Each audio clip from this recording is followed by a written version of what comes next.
My family chose my brother, then begged me to save them. You won't believe what happened next. The phone call came at 3 a.m., the insistent ringing slicing through the darkness like a jagged shard of glass. I knew, with a chilling certainty that settled deep in my bones, that whatever news awaited me on the other end would shatter the carefully constructed peace I had fought so hard to achieve. I had spent a year saving our failing family business and ultimately I quit, opting to watch from the sidelines as it crumbled into dust. Refusing to help was a decision born of years of resentment, a quiet rebellion against a system that always favored my brother. I never actually wanted to join the family business in the first place. After graduating from college with honors and a degree in financial management, several prestigious companies were practically begging me to come work for them. My resume was a golden ticket, or so I thought, but life, as it often does, had other plans. My name is Alice Chen, and from a young age, I learned to be the responsible one, the reliable one, in stark contrast to my older brother, Tommy, who was always the golden child, the one who could do no wrong.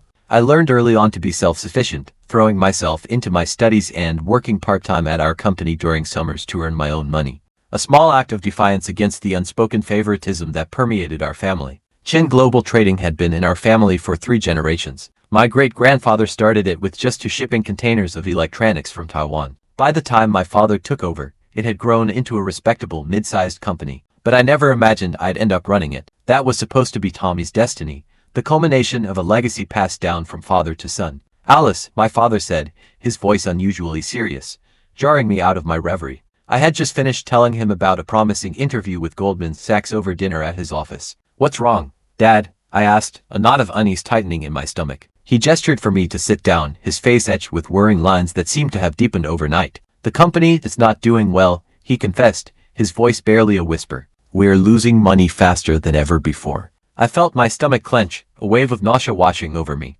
I thought Tommy was learning the ropes, preparing to take over. You always said he'd take over, I pointed out, trying to keep the disbelief from my voice. Dad's face flushed with embarrassment, a rare sight. Your brother, he's not ready, he admitted, the words hanging heavy in the air like a confession. He's spending company money on lavish dinners at French restaurants, frivolous vacations, and who knows what else. And what does this have to do with me? I asked, even though I was beginning to see the horrifying truth, the path they were trying to force me down. I need you to take over as CEO, he pleaded, his eyes filled with desperation. You're smart, responsible, and you know the business inside and out. The company needs you, Alice. I sat there, stunned, the weight of his request crushing me. Now, suddenly, because Tommy couldn't handle the pressure, they wanted me to step in and fix everything. What about my own career plans? I protested, the words laced with a bitterness I couldn't suppress. I've worked hard for this. I have interviews lined up, my father's voice rose, tinged with a desperate urgency. This is our family's legacy. Your great-grandfather built this company from nothing. Are you really going to let it fail? I looked at the old black and white photo on his wall, the image of my great-grandfather staring back at me with an imploring gaze. The weight of 3 generations of family history pressed down on my shoulders, a suffocating burden I never asked for. Tommy won't like this, I said, stating the obvious. My father sighed, his shoulders slumping. Let me handle your brother. Will you do it, Alice? I stared out the window at the glittering city skyline, the promise of my own future shimmering just out of reach. Yes, I heard myself say, the word a death knell to my dreams. I'll do it. My first day as CEO of Chen Global Trading felt surreal, like stepping into an alternate reality where my life wasn't my own. Walking through the familiar hallways, I was greeted by faces I'd known since I was a teenager, faces that now looked at me with a mixture of hope and apprehension. I spent the next 2 weeks buried in financial reports, my financial management degree finally proving useful in ways I hadn't expected. The numbers were grim, a stark reflection of Tommy's incompetence and reckless spending. I hate to show you this, Mrs. Chen, Mrs. Rodriguez, our longtime head of accounting, said one evening, placing a thick folder on my desk with trembling hands. But you need to see where the money is really going. The numbers told a horrifying story of systemic mismanagement and wasteful spending, a tale of unchecked excess and blatant disregard for the company's future. But it was when I started digging into the expense reports that my blood truly began to boil. The documents revealed a pattern of excessive spending that made my stomach churn. Professional development expenses, I choked out, my voice thick with disbelief. Has my father seen these reports, Mrs. Rodriguez shook her head, her face etched with worrying. Tommy always had a way of presenting things differently to your father. More vaguely. The details got buried in broader categories. I stayed late into the night, poring over every detail, each new revelation a fresh wave of anger and betrayal. Weekend trips to Vegas labeled as client relationship building, designer suits and watches filed under professional image maintenance. The audacity was breathtaking.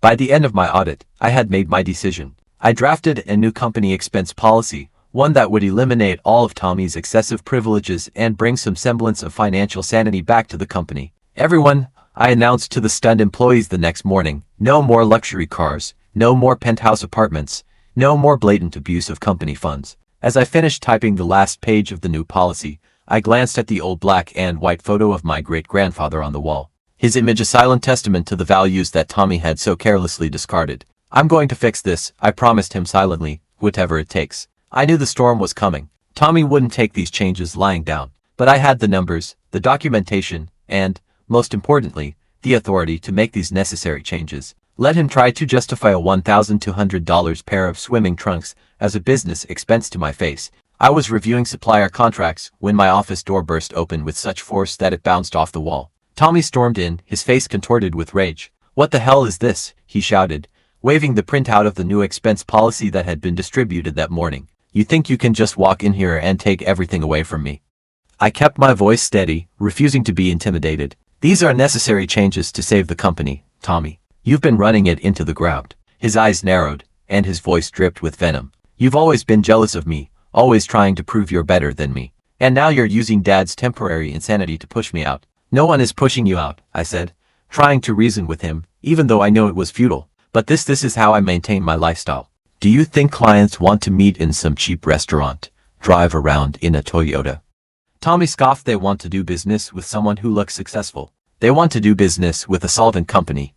I countered, my voice rising in frustration. "Screw you," he yelled, and he stormed out, leaving papers scattered across my floor like fallen leaves. "I'm calling Dad." Sure enough, the tension in the air was palpable as soon as I walked into my parents' house for dinner that evening. Mom was unusually quiet as she served the pot roast, avoiding my gaze. Finally, she couldn't hold back anymore. "Don't you think you're being a little harsh with your brother?" she asked, her voice laced with disapproval. "He's worked so hard for the company." I reached for my briefcase, knowing this confrontation was inevitable. "Would you like to see exactly how Tommy's been working hard with company money?" I asked, pulling out the damning documents. I laid them out across the dining table: credit card statements, expense reports, receipts for lavish purchases that had nothing to do with the business. "This is the Tesla he bought, with company funds. Here are the Vegas trips, the designer shopping sprees." Mom shook her head in denial, her face pale. "He needs to entertain clients," she protested weakly. "With $1,200 swimming trunks. With a $15,000 watch." I countered, my voice dripping with sarcasm. "He knows how to make people feel special," my mother insisted. Dad had been silent throughout the entire exchange, his face a mask of conflicting emotions. "These numbers," he finally said, his voice barely audible. "Tommy, is this accurate?" Tommy, who'd been sulking at the other end of the table, finally spoke up. "It's all legitimate business expenses. Alice is just too rigid to understand how modern business works." "That's enough," Dad finally snapped, his voice filled with uncharacteristic anger. "Alice is right about the expenses, Tommy. They need to stop." He held up his hand when Tommy tried to protest. "I had a plan to eventually split the company between you two," he explained, his gaze fixed on his plate. "But that only works if you both know how to manage the company well." Teaching Tommy how to manage the company was like teaching a cat to swim, a frustrating and ultimately futile exercise. But I heard myself saying, "Yes, I'll try. I'll teach him," the words a bitter pill to swallow. I couldn't help but think about our childhood, about how I spent my summers learning the ins and outs of the business, while Tommy chased girls and partied. Mom and Dad always said he was living life to the fullest while I was too serious. I remembered one Christmas when I asked for accounting software to practice with. Tommy got a jet ski. When I played a role in the business, Tommy was not really present. It wasn't that they didn't love me, but they were so afraid of stifling Tommy's spirit, they neglected to instill in him the values of hard work and responsibility. Now, I was seeing the results of that upbringing. "Tommy, are you following these quarterly projections?" I asked, trying to keep the frustration out of my voice. He glanced up from his phone, his eyes glazed over. Yeah, he mumbled. "Can we wrap this up? I have plans." "It's a bit more complex than that," I said, struggling to maintain my patience. "These projections affect our inventory decisions for the next 6 months." But he put his phone down, a small victory. I made sure to invite him to every important meeting, client negotiations, strategy sessions, hoping that exposure would somehow osmosis into his brain. Most of the time, he was disengaged, more interested in his phone than the conversation. But occasionally, he'd surprise me. "Why don't we try importing luxury pet products?" he suggested during one meeting. Rich people are crazy about their dogs these days. The market's already saturated, and the certification process for pet products is complicated, I pointed out, trying to gently steer him away from a disastrous idea. Another time he piped up, we should invest everything in cryptocurrency. My friend made millions last month. I had to take a deep breath before responding to that one. We need more stable investments for company funds, Tommy. But at least he was thinking about the business, however misguided his ideas may have been. During a meeting with our biggest client, I was particularly sharp, answering all of their questions and addressing all of their concerns with confidence and skill. Afterward, Tommy actually said, you know, you're pretty good at this. The way you handle their pricing concerns, I could never do that. It was probably the first genuine compliment he'd ever given me. Thanks, Tommy, I said, surprised by his sincerity. Want to grab lunch? And I can explain the negotiation strategies I used. Nah, got plans, he said, already heading for the door. But maybe next time. I watched him go, a flicker of hope flickering within me. Our childhood had become the architecture of our adult lives, shaping our relationships and dictating our roles. Tommy never had to try because everything was handed to him on a silver platter. Now, I was supposed to teach him what I had spent years learning on my own, to undo the damage of a lifetime of privilege and entitlement. But the numbers told a story better than I could. Profits were up 300% since I took over. Chin Global Trading wasn't just surviving anymore, it was thriving. Dad's 70th birthday party was supposed to be a celebration of all that success, a testament to the Chen family's enduring legacy. I helped Mom plan every detail, from the traditional red decorations to Dad's favorite 8-course menu. For once, Dad seemed genuinely happy, relaxed and at peace. He'd been unusually quiet lately, but I figured he was just nervous about his presentation of our latest expansion plans, a speech he'd been working on for weeks. After the Peking duck was served, Dad stood up, a hush falling over the room. I have an important announcement, he said, his voice slightly trembling. After much thought, I've decided it's time for me to fully retire. There were murmurs of appreciation around the room. Dad had been semi-retired for years, ever since he made me CEO. And, he continued, his voice taking on a strange tone, regarding the company's legacy, my stomach tightened, a sense of foreboding washing over me. Something in his voice was off. Chen Global Trading has been in our family for 3 generations, passed down from father to son. Today, I'm proud to announce that I'm transferring full ownership of the company to Tommy. The room erupted in applause, relatives congratulating my brother with pats on the back and words of encouragement. I sat there, frozen, as people celebrated Tommy's achievement. This couldn't be happening. What about our agreement? What about all the sacrifices I'd made? The room went quiet as everyone turned to stare at me. Dad shrugged, not quite meeting my eyes. The company has always passed through the male line. It's tradition, he said, his voice apologetic but firm. Besides, Tommy will make an excellent leader. Dad was hopeful. Leader? I couldn't believe what I was hearing. I was the one who saved this company, the one who turned it around, the one who poured my heart and soul into its success. Now, dear, Mom said, her voice sharp, don't make a scene. Tommy has natural leadership abilities. You know he can lead better. I rose from my chair, incredulous. Where were those natural leadership abilities when the company was failing? Where were they during the year I spent teaching him basic business concepts? Tommy stood up, a smug grin spreading across his face. Speaking of which, he said, addressing me with a condescending tone, sis, you should start preparing to hand over your CEO duties. As the new owner, I'll be taking the position as well. He smirked at me across the table, reveling in his victory. That was the straw that broke the camel's back. You know what? I said, my voice trembling with rage. I grabbed my purse, my chair scraping loudly against the floor. You all deserve each other. As I went to leave, Alice's mom cried, how dare you be so selfish? Selfish? Was I being selfish when I worked 60-hour weeks to save the company? Was I being selfish when I gave up my own career dreams? Was I being selfish when I tried to teach Tommy despite knowing he'd never learn? You're just envious, Tommy said, his voice dripping with malice. You've always been jealous of your brother. Get out, Mom screamed, pointing to the door. If you can't be happy for your brother's success, you can leave. I looked around the room at my relatives' uncomfortable faces, at my family's expressions of righteous indignation. Tommy was already sprawled out in my dad's chair, feet up on his new desk. Don't forget to leave your keys, he sneered. I dropped my resignation letter on his desk, a final act of defiance, and walked out, leaving behind a family that had never truly valued me. Thankfully, I had always lived well below my means, saving diligently and investing wisely. I had a small apartment in the historic district of the city, a quiet sanctuary away from the drama of my family. I decided to take a few months off, something I hadn't done since college, a chance to breathe and reassess my life. The first signs of trouble at Chen Global Trading started just 3 months later.